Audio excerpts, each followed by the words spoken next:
Pada sore hari Senin, tanggal 7 Agustus 1972, Janet De Palma yang berusia 16 tahun pamit kepada ibunya untuk pergi ke rumah seorang teman. Janet kemudian meninggalkan rumahnya di Clearview Road di Springfield Township, New Jersey. Menurut ibunya, anak perempuannya itu pergi dengan naik kereta. Tetapi, sampai hari menjelang malam, Janet tak juga menampakkan diri, membuat orang tuanya khawatir. Apalagi ketika teman yang dimaksud Janet akan dikunjunginya itu mengaku bahwa ia sama sekali tidak bertemu dengan Janet hari itu. Orang tua gadis muda itu segera melapor pada polisi. Mereka mengajukan laporan orang hilang ke Departemen Kepolisian Springfield. Namun berminggu-minggu setelah laporan dibuat dan pencarian dilakukan, Janet tak juga ditemukan. Hingga sekitar 6 minggu kemudian, tepatnya tanggal 19 September 1972, Janet akhirnya ditemukan. Tetapi wanita muda itu sudah tak bernyawa. Jasadnya ditemukan di atas tebing di Howdale Quarry, Springfield, setelah seekor anjing lokal membawa lengan kanannya yang sudah membusuk ke rumah. Menurut keterangan beberapa saksi mata yang ada di tempat kejadian, sisa-sisa kerangka dan jasad Janet yang tak lagi utuh dikelilingi oleh benda-benda aneh. Benda-benda itu kemungkinan besar terkait okultisme. Selain itu, ada yang mengatakan bahwa jasadnya diletakkan di altar dengan simbol pentagram di bawahnya, dan juga beberapa salib kecil di sekitar tubuhnya. Dan yang lebih mengerikan lagi adalah beberapa penduduk mengatakan bahwa ada sisa-sisa jasad hewan yang dimutilasi di sekitar jenazah Janet. Kenyataan bahwa jasad Janet ditemukan di tebing yang oleh penduduk setempat dikenal sebagai The Devil Teeth alias gigi iblis, tambah membuat banyak orang yakin gadis muda itu merupakan korban ritual persembahan manusia. Departemen Kepolisian Springfield kemudian melakukan otopsi guna menyelidiki penyebab kematian Janet. Tetapi ada yang aneh, pada jenazah wanita itu tidak ada bekas patah tulang, luka tembak, atau tusukan pisau. Pada pakaiannya juga tidak didapati hal-hal aneh. Selain itu, mereka juga tidak menemukan adanya obat yang mungkin dapat mengindikasikan wanita itu tewas diracuni. Untuk alasan yang tidak diungkapkan, koroner curiga bahwa penyebab kematian Janet adalah karena dicekik sampai mati. Tetapi ada satu fakta yang sangat aneh. Pada tubuh Janet ditemukan kadar timbal yang luar biasa besar. Tidak ada penjelasan terkait hal ini. Departemen Kepolisian Springfield kemudian melakukan penyelidikan atas kematian Janet De Palma.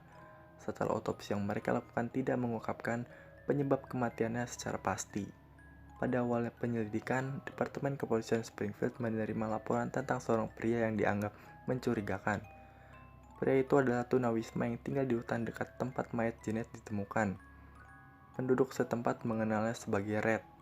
Diduga, ia melarikan diri dari hutan tak lama setelah Janet dikabarkan hilang. Meskipun laporan tentang pria mencurigakan ini pada awalnya cukup menjanjikan, di mana mereka mulai memburunya dan menyangka dia adalah pelaku pembunuhan, namun akhirnya kantor jaksa wilayah Union memutuskan bahwa Red sama sekali tidak ada hubungannya dengan kematian Janet. Selama bertahun-tahun kemudian, para penyelidik terus berusaha mencari petunjuk, tetapi tetap tidak ada titik terang untuk mengungkap kasus ini. Selain itu pula, proses penyelidikan mengalami kesulitan karena keterangan yang tidak konsisten yang diceritakan oleh teman-teman Janet. Kasus ini kemudian mengalami kebuntuan dan tidak terpecahkan selama puluhan tahun lamanya. Sekitar 2 minggu setelah penemuan jenazah De Palma, beberapa surat kabar termasuk Star Ledger dan New York Daily News mulai melaporkan bahwa Janet mungkin telah menjadi korban dari praktik sihir pengorbanan manusia yang dilakukan kelompok lokal setempat. Hal ini tentu saja dipicu oleh laporan keadaan penemuan mayat Janet, di mana ia ditemukan dalam keadaan dikelilingi oleh benda-benda aneh. Selain diperkuat dengan teori-teori pendeta evangelikal, James Tate dari Assemblies of God Evangel Church, desas-desus mengerikan tentang kasus kematian Janet ini lalu memicu kepanikan luar biasa di lingkungan Union County. Sekitar 10 bulan sebelumnya, di wilayah ini juga sebenarnya telah terjadi kasus pembunuhan yang dilakukan oleh John Lees. Pria itu menjadi buron setelah menghabisi nyawa istri, ibu, dan ketiga anaknya di rumah mereka di New Jersey. Pada akhir tahun 1990-an dan awal tahun 2000-an, sebuah majalah bernama Weird NJ melaporkan kasus ini untuk pertama kalinya setelah tak terdengar lagi sama beberapa dasawarsa. Redaksi majalah rupanya telah menerima beberapa surat anonim terkait kematian Janet. Salah satunya mengatakan, "Saya masih remaja ketika pembunuhan Janet di Palma terjadi. Sekitar 2 tahun sebelumnya, ada banyak pembicaraan di sekolah saya tentang adanya kelompok sesat di wilayah itu. Mereka dikenal sebagai The Witches. Anggota kelompok ini tampaknya berencana untuk membunuh seorang anak pada sekitar Halloween. Kemungkinan korbannya diculik dan dibunuh mungkin dengan diracuni." Editor dan co-founder Weird NJ, Mark Moran, kemudian mulai menyelidiki kasus ini. Ia menulis tentang banyak rincian yang diduga mencurigakan, termasuk diantaranya adalah tuduhan bahwa Departemen Kepolisian Springfield sebenarnya telah sengaja menghancurkan file kasus Janet di Palma. Departemen Kepolisian Springfield sendiri menyatakan bahwa file kasus tersebut sebenarnya telah hilang saat terjadi badai dahsyat yang melanda Amerika pada September 1999. Meskipun Departemen Kepolisian membantah tuduhan penghancuran file kasus secara sengaja, namun beberapa percaya bahwa sesungguhnya file kasus tersebut tidaklah hilang, melainkan disimpan di suatu tempat. Entah apa alasan dilakukan hal tersebut, tetapi jika hal itu benar, berarti ada sesuatu yang sangat besar di balik kasus pembunuhan Janet di Palma yang melibatkan orang atau kelompok yang sangat berpengaruh. Wilayah Springfield, Union County, New Jersey sebenarnya telah lama diketahui memiliki sejarah dengan penyihir atau orang-orang yang melakukan ritual aneh. Bahkan legenda setempat mengatakan bahwa ada 13 penyihir yang dimakamkan di bawah Johnstone Drift, jalan yang membentang dari Watchung ke Scotts Plain.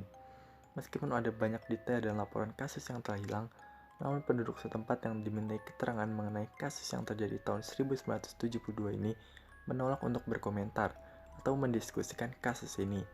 Mereka seolah sangat takut dan enggan mengingat pembunuhan mengerikan yang sampai saat ini pun tak pernah terungkap.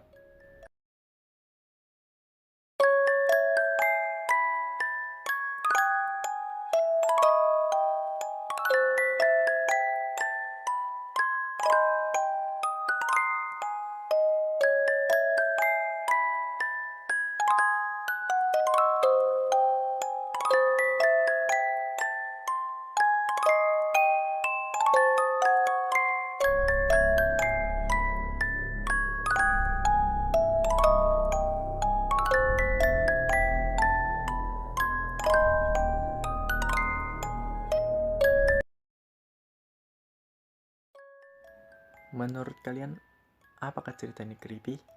Komen di bawah ya.